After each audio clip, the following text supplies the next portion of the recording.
Bonjour à toutes et à tous, aujourd'hui pour ce premier interview, je reçois le photographe Antonin Charboyot et sans attendre, l'entretien. Bonjour Antonin. Salut Michael. Alors déjà merci beaucoup d'avoir accepté cet entretien avec moi pendant ces quelques minutes qu'on va passer ensemble, car tu es déjà, de ce que j'ai découvert rapidement, un grand explorateur. Au Grand Nord, on va dire, tu essayes de faire passer des messages, des histoires par tes photos aussi sur Instagram, et tout simplement aussi parce que j'aime ta sensibilité en fait et ton amour pour la faune et la flore de la planète Terre. Et donc un grand merci d'avoir accepté cet entretien avec moi. C'est C'est un très très très beau résumé. Je sais pas si on peut dire que je suis un grand explorateur. Je sais pas si c'est vraiment le terme. Parce que c'est vrai que quand j'écoute un petit peu les récits de vrais explorateurs un petit peu passés, je suis Mm. pas encore un grand explorateur, non. Mais je pense que ouais, je vais dans des endroits un petit peu reculés quand même et j'essaye de ramener des belles histoires ouais, avec des photos. Tu t'y rapproches, hein, tu t'y rapproches en fait parce qu'avec les photos, à travers ces différents voyages, travaux que tu as pu faire ces dernières années, on voit déjà que c'est déjà une grande chose pour une personne de ton âge. Parce que bon, voilà, c'est donc la première grande question. C'est donc petit te présenter. Qui es-tu, que fais-tu et surtout où vas-tu? Ouais, ça marche. Alors moi je suis Antonin Charbouillot, je suis maintenant photographe à plein temps. Je suis photographe indépendant et puis je voyage que dans les pays du Nord en fait. Je pars en aventure beaucoup en Alaska, au Canada, en Norvège, en Suède, voilà, peut-être même en Russie dans quelques années, mais voilà, je reste vraiment sur l'hémisphère nord voilà, c'est vraiment ma passion de partir là-bas, faire ces aventures pour en ramener des clichés. Hmm. Et c'est devenu mon métier depuis un an, voilà. Donc, comment t'es venue l'idée en fait de te lancer dans l'aventure de la photographie en pays nordique? C'est une longue histoire, mais je dirais que j'ai juste décidé à un moment de partir en Alaska à la recherche du loup. J'avais vraiment, en fait, limite j'en rêvais la nuit. Je me disais, ce serait génial de partir faire une aventure en Alaska pour chercher le loup. Et je me suis vraiment mis ça en tête. Et donc en 2015, j'ai décidé de partir là-bas pour 3 mois. Et en fait, ben, dès que j'ai atterri en Alaska, j'ai vite compris que ça allait être un petit peu l'endroit où j'allais rester pour plusieurs années. Et donc c'est pour ça qu'après j'ai continué de faire des voyages dans le nord. Et en fait j'ai jamais décroché, ça m'a tellement inspiré Hmm. que je me suis pas arrêté en fait. Donc, ton premier défi, c'était en Alaska et prendre en photo ces loups.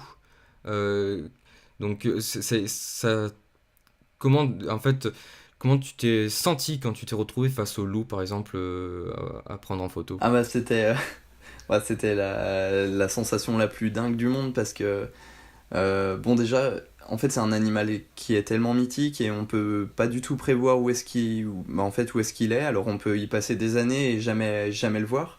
Et donc, moi, j'ai eu beaucoup de chance d'avoir deux rencontres en 2015. Et donc, pour moi, c'est juste la plus belle sensation au monde parce qu'on s'y attend pas et c'est arrivé comme ça. Mais je pourrais te raconter, si tu veux, l'histoire qui est incroyable. Elle est un petit peu longue, mais on va dire que c'était les 2 minutes les plus intenses de ma vie. Et clairement, j'ai rien ressenti de plus beau là jusqu'à maintenant. Et j'attends qu'une chose, Donc, c'est de les ouais. revoir, ça c'est sûr. Mm. Tu retourneras d'ici quelques temps ou tu as déjà prévu ce retour de voyage en Alaska? Bon, alors déjà, depuis 2015, je suis reparti 3 fois là-bas. Et, Ah. euh, et en fait, et oui, c'est prévu. Alors, j'ai pas encore de date ou de. Tout n'est pas vraiment fixe, mais ouais, je vais repartir en Alaska, c'est sûr, parce que j'ai commencé un peu des projets à long terme là-bas. Ouais. Que ressens-tu quand tu es hors de... Par exemple, on est dans la vie citoyenne, et tu ressens quoi quand tu es en dehors de la civilisation, en fait? Bah, je pense que je me sens vraiment bien et moi-même. C'est vrai que je me sens vite assez oppressé si je suis toujours dans un milieu en ville. Donc je pense que c'est les premières fois où je me suis senti vraiment vivant. si je peux dire. C'est vrai que quand je reviens en ville, par exemple à Paris, je peux y rester pour une semaine pour voir des amis, mais j'ai vite envie de repartir et de repartir dans ces lieux vraiment sauvages et ben, ces grandes étendues sauvages qu'on a finalement pas vraiment en France, parce que même si on a des lieux sauvages, Ouais. c'est pas des grandes étendues comme ça où on se sent libre de... Ben, en fait, finalement, on rencontre personne et on est on est juste là, il y a personne, c'est le silence et ça fait du bien. En fait, ça fait du bien de savoir qu'il y a encore des endroits comme ça dans le monde, je trouve. En fait, c'est avoir un retour, on va dire, à une communion avec en fait la nature Ouais, et directement. puis même aussi un retour à la simplicité, je pense. Parce qu'on est vraiment tout le temps, C'est vrai. on est vraiment tout le temps entouré de superflu, de choses qui en fait nous servent à rien. Enfin, pas qui nous servent à rien, mais qui nous éloignent un peu du principal. Et c'est vrai que quand je me retrouve par exemple dans une cabane là-bas, juste avec un ami par exemple, euh, qu'on va couper du bois, qu'on va pêcher et que je sais pas, on retourne à une vie un petit peu, ben, on va dire, pas primitive, mais primaire, on va dire, mais en tout cas, on se Mm. recentre sur nous-mêmes, on apprécie toutes les petites choses du quotidien, et ouais, on se sent vraiment vivant. Je trouve que si je peux décrire ça comme ça, ce serait, ouais, voilà, on est proche de ce qui, ouais, du principal, ouais. De la base en fait de l'humain. C'est En ça, fait. ouais. J'ai vu que tu écrivais sur ton carnet, sur un story en fait sur Instagram, ce que tu voyais, ce que tu vivais, et est-ce que tu vas l'utiliser un jour pour l'écrire en livre, pour le faire découvrir aux gens? Ah, c'est une très bonne question, et je dirais que à ce niveau-là, je peux pas trop en parler parce que c'est aussi une surprise, mais oui, en effet, il y aura quelque chose. Il y aura quelque chose Il y a une là. possibilité. Oui, il y a une possibilité qu'à un moment, D'accord. j'utilise ces récits-là et pour justement sortir quelque chose là-dessus. Ouais. Ouais, ouais, carrément. C'est vraiment très intéressant je pense, Hmm. à un moment d'arriver à le faire. Ouais.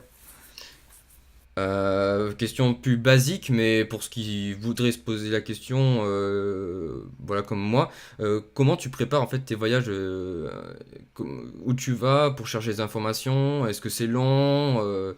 Est-ce que voilà, est-ce que tu as des petites astuces à donner? Bah en fait, je pense qu'après, tout part vraiment d'un rêve ou d'une idée. Et en fait, après, tout se construit petit à petit. Parce qu'en fait, en fonction du rêve ou de l'idée ou du projet artistique, en fait, après, je vais déterminer un temps. Je vais me dire, ah, bon, bah ça, c'est pas possible, par exemple, dans l'année. On va dire, par exemple, je vais me dire, bon, ben, si par exemple, j'ai le projet de descendre une rivière en canoë dans le Grand Nord canadien, je vais un peu évaluer toutes les choses bah, en fait, qui me séparent de cet objectif-là. Je vais me dire, bon, bah déjà, est-ce que je sais faire du canoë? Quelle rivière je vais descendre? Bref, en fonction de tout ça, Hmm. je vais me donner un petit peu une date. Je vais me dire, bon, bah par exemple, c'est dans un an. Dans un an, je vais partir descendre cette rivière. Pour l'instant, j'ai juste l'idée. Il me faut aussi un compagnon, etc. Donc en fait, tout se fait petit à petit. C'est vraiment... mais souvent, ça prend pas mal de temps, quoi. Par exemple, en 2017, là, on est parti vraiment sur une rivière dans le Grand Nord canadien, sur 500 kilomètres, dans un endroit où il n'y a vraiment personne. Donc on a été déposé en hydravion avec notre canoë, Ah euh, ouais. en totale autonomie. Et là, pour le coup, tu vois, j'ai mis 4 mois à préparer le voyage, on va dire. Voilà, à étudier les cartes, à voir s'il y avait déjà des gens qui avaient descendu cette rivière, négocier avec les gars de l'hydravion pour qu'ils nous déposent au bon endroit. Enfin voilà, vraiment tout, voilà, il fallait aussi que je sache là où est-ce que je pouvais louer ou acheter un canoë, enfin bref, en fait tout plein de petits détails. Hmm. Et c'est vrai que ça prend vraiment du temps si on veut faire une aventure en totale autonomie. Euh, mais c'est toujours possible, il faut juste, à la base, ça part d'une idée et ensuite on construit un peu au fur et à mesure. Voilà. Ok, alors j'ai une dernière question par rapport à à la partie personnelle. Euh, Qu'est-ce qui t'a le plus surpris depuis que tu fais ces aventures en dehors des loups?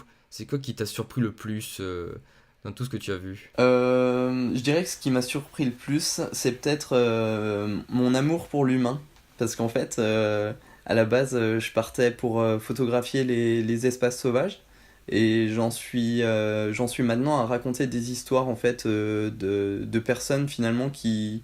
Enfin, soit ma propre expérience en fait quand j'explore des lieux sauvages, soit des personnes qui vivent Mhm. déjà là-bas et qui ont des histoires à raconter. Donc c'est vrai que c'est pas des choses que je pensais... Enfin, c'est très surprenant pour moi parce que je suis vraiment parti d'une base où je prenais que les animaux sauvages en photo et les paysages. Et maintenant, j'arrive au fait que j'essaye de raconter des histoires de personnes en fait dans ces lieux-là. Donc ça m'a surpris de me dire ah ouais finalement en fait j'ai j'aime l'humain et j'ai envie de raconter ces histoires-là. Ouais, ça c'est. Enfin, je sais pas si c'était ça ta question, mais en tout cas. Oui, c'est ça, hein. C'est surprenant aussi, parce que ça fait partie de l'aventure, de chaque aventure. Ok. Alors, maintenant, on va passer à la partie, on va dire, le gros sujet, la photographie. Donc, c'est pour ça aussi que aujourd'hui, j'ai voulu t'interviewer. Donc, parlons maintenant photo.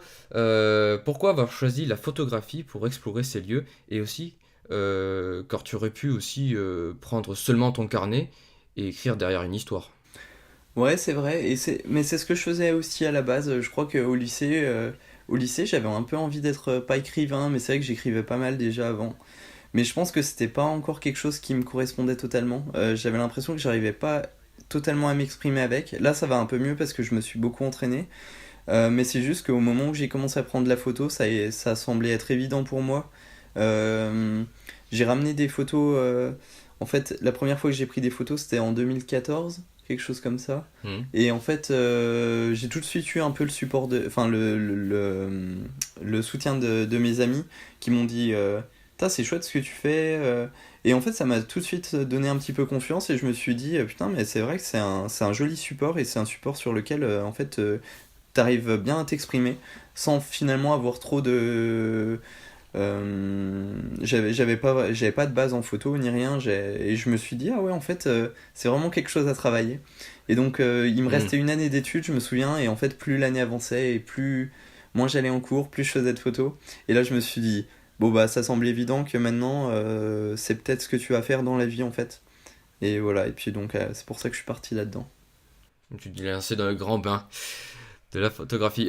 Donc, photos, qui sont donc les photographes qui t'inspirent, si tu en as.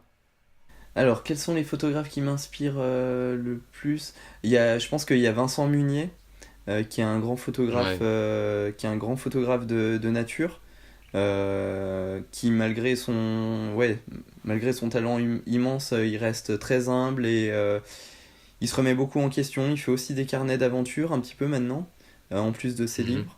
Et ouais, Vincent Munier, je pense que c'est le gars qui m'a inspiré le plus.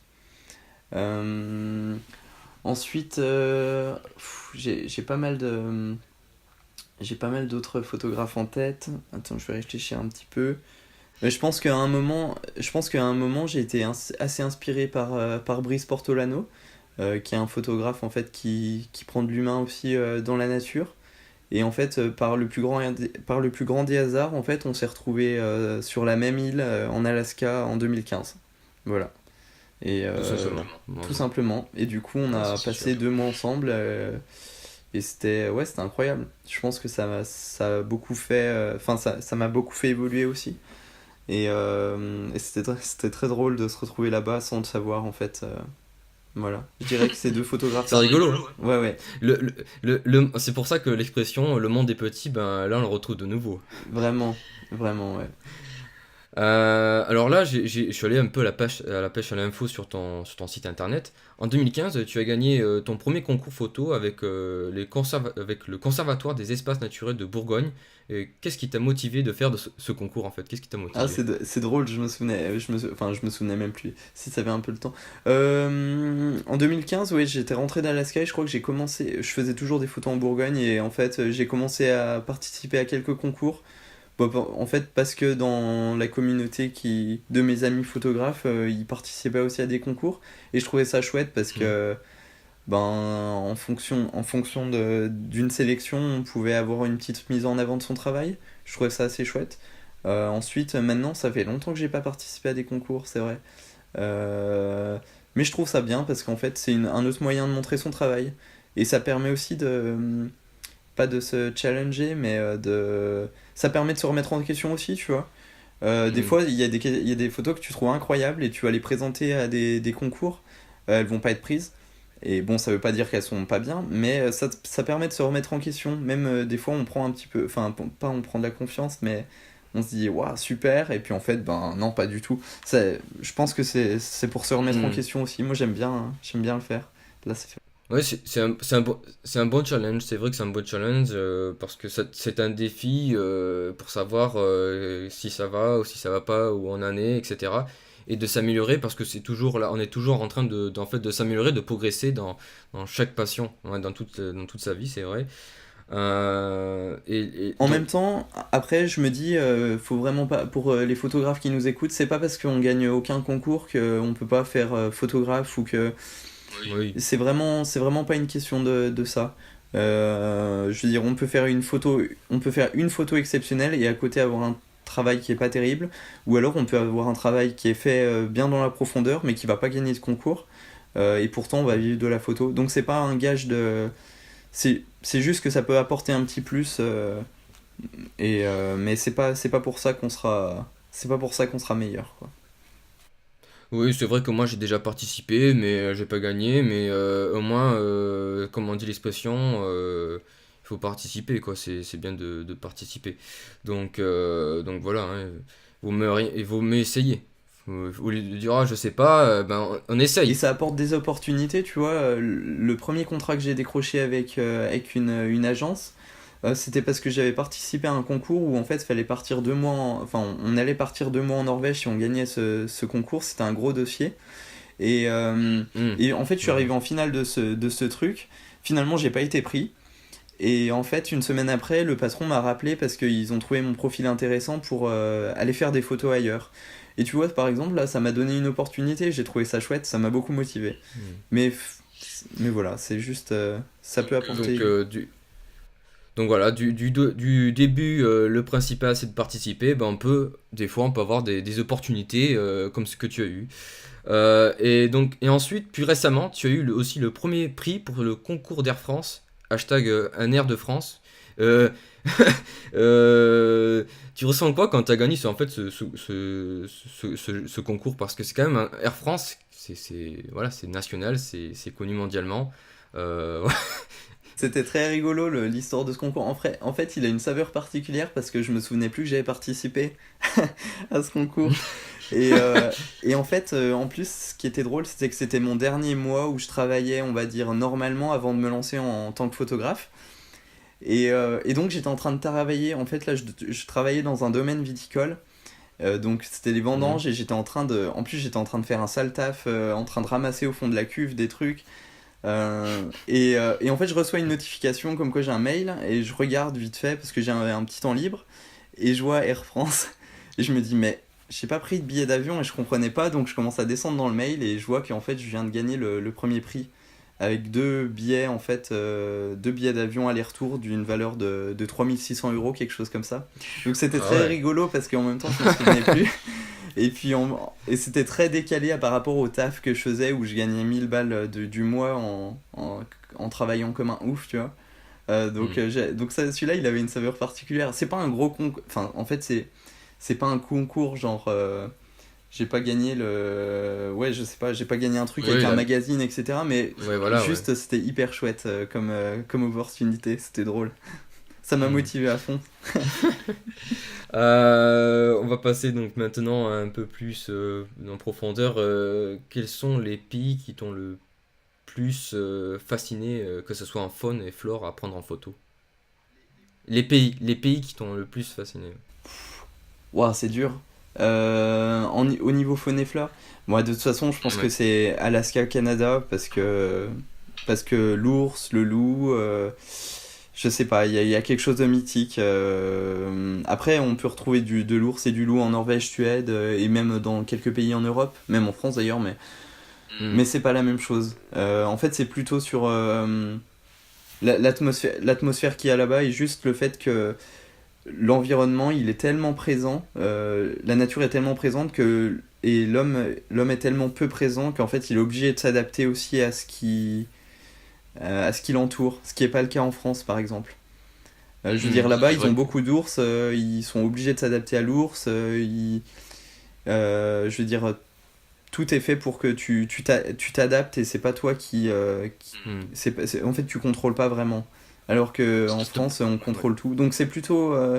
ouais, ces pays me font rêver par rapport aux grands espaces. C'est plutôt ça. Hmm. Je suis vraiment En attiré par fait, les grands espaces sauvages, ouais. parce que la base, on va dire, on revient un peu, comme tu disais au début, la base, c'est l'être humain qui s'adaptait, on va dire, à la nature, et que maintenant on domine la nature, mais bon, voilà le résultat qu'on en a actuellement. Mais ça, on en verra un peu plus tard dans le petit entretien. Vu que tu as cité en fait Vincent Munier plus tôt, as-tu aussi attendu des heures pour avoir les photos donc photos animalières et dont les loups et donc les loups. T'as attendu combien de temps pour avoir ces fameuses photos? Les loups, c'est un peu particulier parce qu'en fait là j'ai pas vraiment fait d'affût comme Vincent peut le faire des fois et puis mais là Hmm. c'était plutôt juste je, je partais du principe que je me baladais on va dire dans la zone où il y avait où il pouvait y avoir des loups et puis si j'en voyais je les photographiais et c'est plutôt je collectais un petit peu des indices, je trouvais des traces, j'entendais des Hmm. hurlements, des choses comme ça et ben un jour, ouais, la roue a tourné et puis j'ai pu le rencontrer. Mais j'ai attendu, tu vois, avant de faire ma première photo de loup. D'ailleurs, je pensais que je la ferais jamais de ma vie, mais c'était quasiment au bout d'un mois, tu vois. Ah, c'est vrai que c'est long, hein. Et, Ouais. euh, et du coup, c'est même pas. En fait, mon objectif. Bon, mon objectif, il est de photographier le loup, mais c'est plutôt mon objectif, il est de photographier cette quête-là, en fait. C'est-à-dire que je photographie tout ce qui amène à cette photo-là, en fait. Et c'est ça qui est D'accord. intéressant aussi. En fait, sur les traces du loup. Sur les traces du loup. C'était un peu. Euh, quels sont tes prochains rêves à réaliser? Car bon, déjà là, t'en as pas mal que tu as réalisé, mais est-ce qu'il y en a encore? Ouais, il y en a une liste, je serais plus vivant pour tout faire, mais je pense qu'une fois, j'aimerais quand même bien aller photographier l'Antarctique. Euh, Hmm. Parce que moi qui aime vraiment les lieux où il y a personne, là c'est vraiment, c'est tellement un endroit hostile, enfin hostile, on va dire, et tellement, enfin on peut pas s'adapter à l'Antarctique finalement, je pense que ça, ouais j'aimerais beaucoup aller photographier l'Antarctique. On verra. On verra Mais oui, dans mais j'ai une liste, mon pauvre, j'ai une liste grosse comme. qui se finit pas, quoi. Ouais, vraiment. Et j'arrête pas, mais c'est ça qui est bien aussi, c'est que je continue à. J'écris, en fait, constamment, j'ai un carnet où j'écris tous mes rêves, toutes mes idées. Et en fait, petit à petit, quand ça se recoupe, et ben, je commence à monter mes projets avec ça. Parce qu'en fait, Hmm. tous les projets que vous voyez en fait sur Instagram ou tous les projets que je ramène en fait, c'est à la base c'est tout des rêves qui semblent impossibles et finalement que je finis par débloquer quoi, avec du boulot quoi. Impossible is nothing, donc comme on dit. Comme Alors, on dit à Montpellier. comment on dit à mon... Alors, tu vas, donc on t'en a parlé, tu as un compte Instagram. Pourquoi tu as choisi ce réseau social pour partager tes photos et tes histoires? Ah, c'est une bonne. Je pense que c'est tout simplement parce que c'est dans l'air du temps aussi, parce que Instagram c'est devenu la plateforme où on peut partager des photos. Donc ça me semblait évident que je choisisse Hmm. Instagram. Après, j'aime bien le côté interactif avec les gens.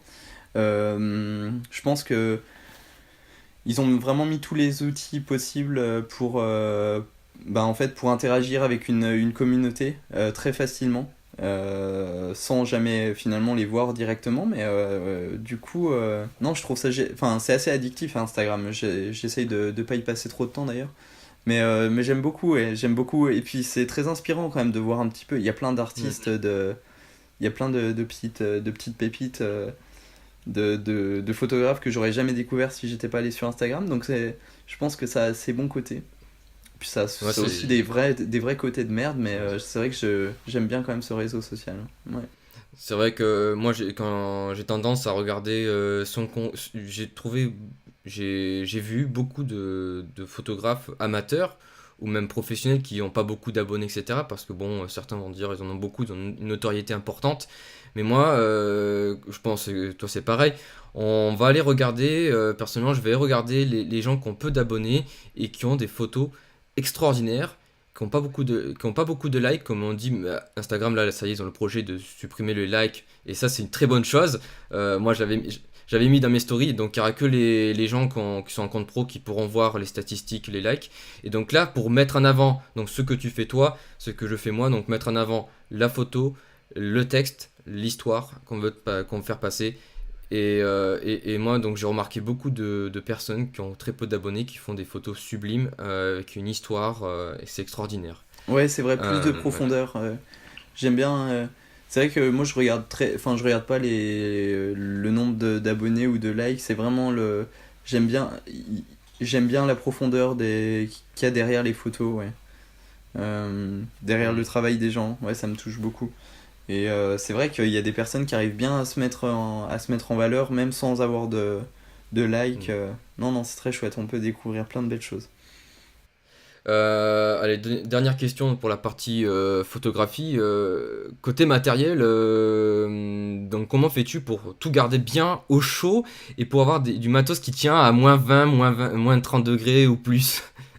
Bon, en vrai, je suis vraiment nul pour. Je prends pas trop soin de mon matériel, malheureusement. Ah, aïe, aïe. Mais c'est pas très grave parce qu'en fait, il tient bien le Oui, coup.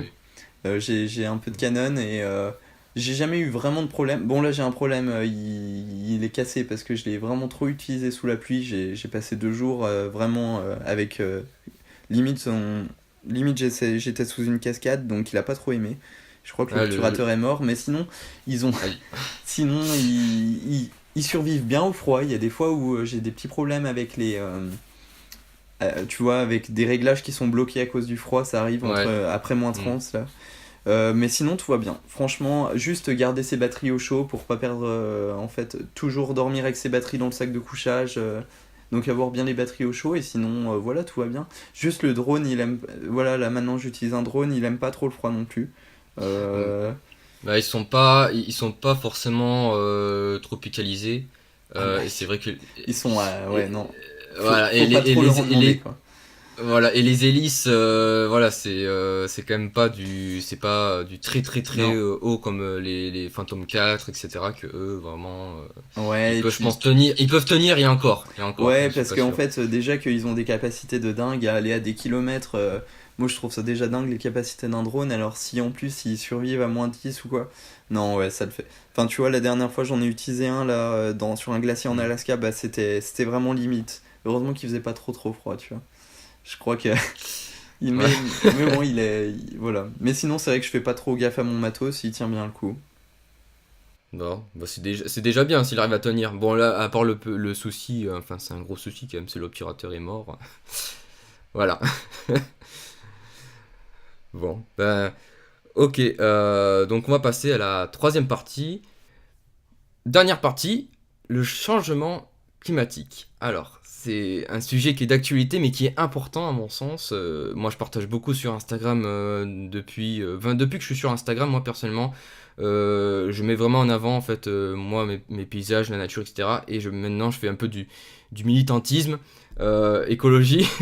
Et là, vu que toi, tu vas dans ces pays-là un peu, donc j'aimerais donc aborder ce sujet qui est très important. Première question sur ce sujet. Vu que tu parcours le monde depuis quelques années, as-tu vu de gros changements climatiques dans les paysages et côté aussi les animaux, etc. En fait, je suis jamais retourné vraiment au même endroit 2 années d'affilée, par exemple. Mais à en parler Hmm. en fait avec les gens qui sont les locaux, en fait, de toute façon, le changement, il est hyper rapide. Parce que ça me rappelle, le mois dernier, j'étais sur un glacier en fait en Alaska, dans les montagnes, à un endroit. Et j'ai rencontré une vieille dame là qui avait 77 ans et qui, elle, quand elle était jeune, il y avait quasiment pas de lac en fait sous le glacier. Et Hmm. maintenant, il y a un lac qui fait quasiment ouais, 10 km en fait. Ouais, Donc c'est vraiment. le glacier il s'est totalement retiré en fait et quand elle était jeune elle me disait qu'il y avait pas il y avait quasiment pas de lac en fait. Donc en fait avec les locaux je me rends compte que vraiment il y a des gros changements en tout cas au niveau de la glace Hmm. c'est vraiment on le voit très bien. On voit une montée, on va dire, de. Oui, ben, vu la fonte des glaciers, ça crée des lacs qu'il n'y en avait plus depuis peut-être des siècles et des siècles. Euh, Toi, comment tu vois le monde en fait dans 10 ans par rapport à tout ça? Est-ce que tu as une. Après, moi je pense qu'il y aura un retournement de situation. À mon avis, il y aura une. Enfin, moi enfin, je pense à lire des gens comme Cyril Dion par exemple, qui a fait le film Demain. Euh, je pense qu'il y aura, à mon avis, des petites catastrophes qui vont arriver plus vite que ce qu'on pense parce que la situation elle est assez critique quand même. Même si on s'en rend pas compte, mais. Rien que la fonte des glaces, en fait, ça va à une vitesse de fou et ça va déclencher. En fait, il y aura un effet papillon partout. Euh, Hmm.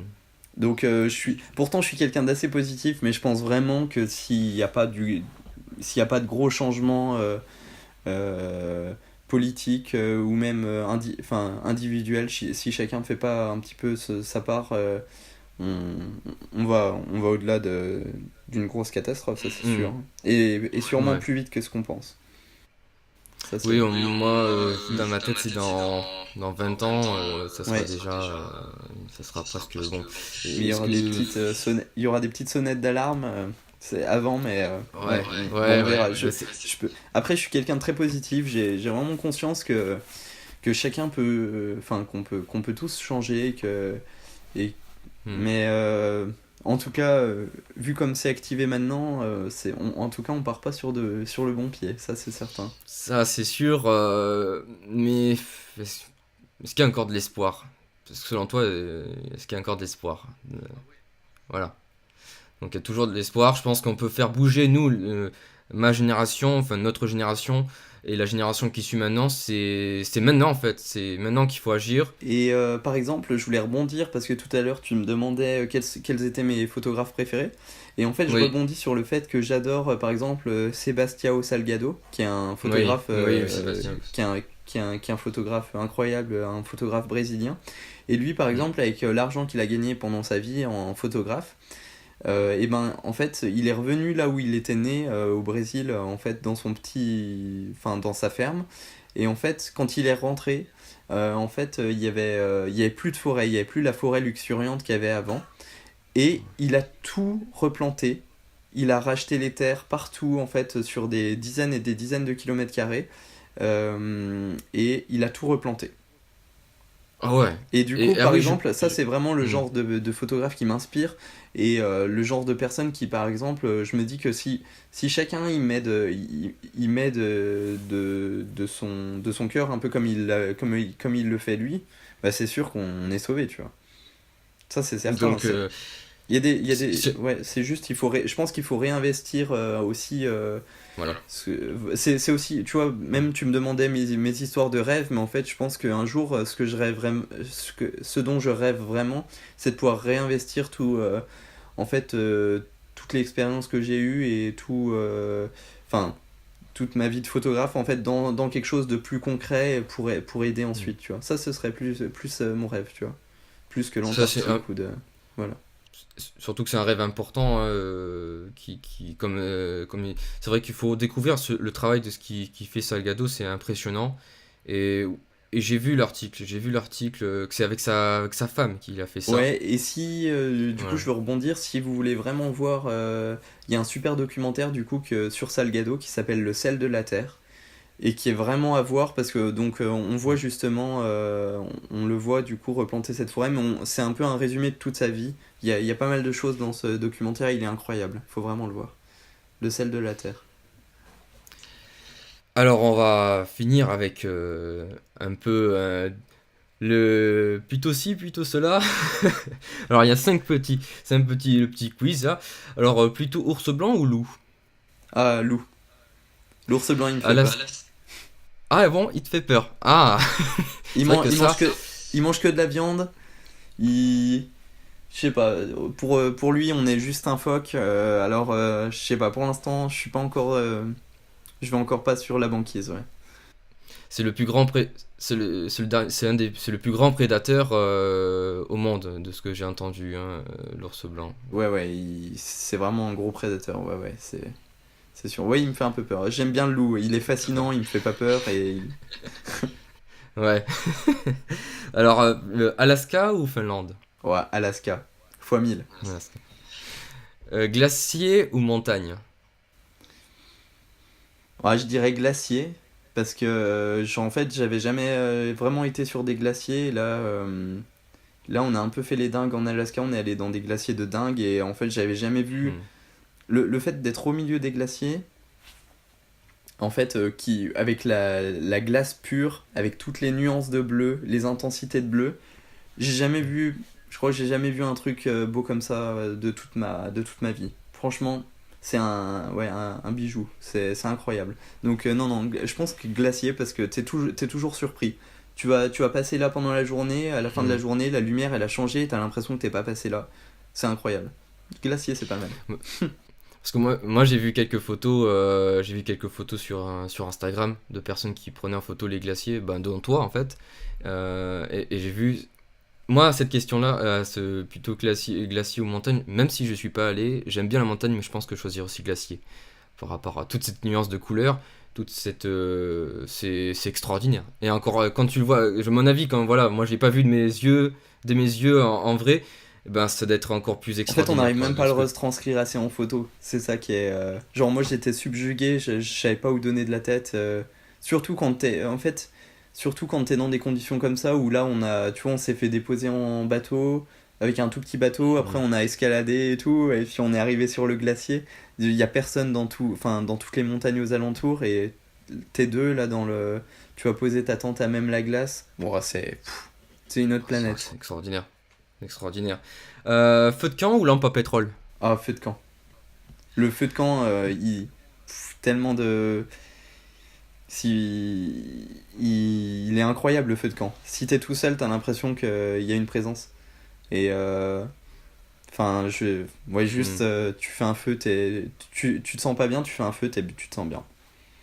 Et c'est vrai en plus. Moi en général, quand c'est en plus un feu qui crépille, on a cette sensation de, oui, comme une présence, c'est vrai, c'est la même chose. Et petit dernier, nourriture lyophilisée ou fast-food? Ouah, c'est dur. Les deux, c'est du fast-food. C'est l'horreur. Ah ouais. C'est l'angoisse. Oh, les deux, je les déteste. En vrai, je peux pas choisir. Ah, voilà, malheureusement, des fois, à mon avis, quand t'es très loin reculé, t'es obligé de prendre la nourriture lyophilisée. Ou tu fais comment, toi? T'es Ouais, obligé, ouais, non, toi? non, mais bien sûr, bah, je prends du Ouais, lyophilisé, tu vois. Mais et ouais. bon, je vais dire lyophilisé du coup, parce que ça me permet d'aller dans des endroits vraiment perdus, mais genre, oh non, c'est l'horreur. Voilà, je savais que c'était une question un peu difficile. Allez, on finit avec un conseil à donner pour ceux qui souhaitent se lancer dans un projet, n'importe quel projet, un conseil pour eux. Grave. Ouais, je crois que je vais reprendre, je pense que je l'ai dit bien assez souvent, mais je vais reprendre la citation du réalisateur Xavier Dolan, qui dit tout est possible à qui rêve, ose, travaille et n'abandonne jamais. Et en vrai, il a tout dit. Ah, là, c'est vrai que là, on peut plus rien dire, c'est une superbe phrase. Pour finir cet entretien, merci beaucoup Antonin Charboyot d'avoir accepté donc pour cette petite interview. Euh, Merci beaucoup, Mickaël. Ça me fait voilà. plaisir Ah de répondre bah, à tes questions, c'est cool. j'espère que vous aussi ça vous a fait le plaisir d'avoir regardé, d'avoir écouté et tout ce qu'il a pu dire Antonin. Retrouvez-le sur son Twitter, oui, il a un Twitter, un Instagram et son site internet. Sur Instagram, c'est bien. Ouais. Sur Instagram, voilà, il met plus à jour bien sûr ses photos, ses histoires, les stories, etc. Bien sûr, donc le lien va être ici. Voilà le lien, le Sharps Adventurer. Shops Aventura, voilà, je vais le mettre dans la vidéo. Voilà. Donc encore un grand merci Antonin. À bientôt sur Instagram. Et bonne continuation dans tes voyages, dans tes explorations et tes Bah photos. merci. Merci beaucoup. À bientôt, Mika. À bientôt. Merci à toutes et à tous d'avoir regardé cette interview d'Antonin Charboyau. Retrouvez-le sur son Instagram, moi aussi, et à bientôt pour d'autres vidéos sur YouTube.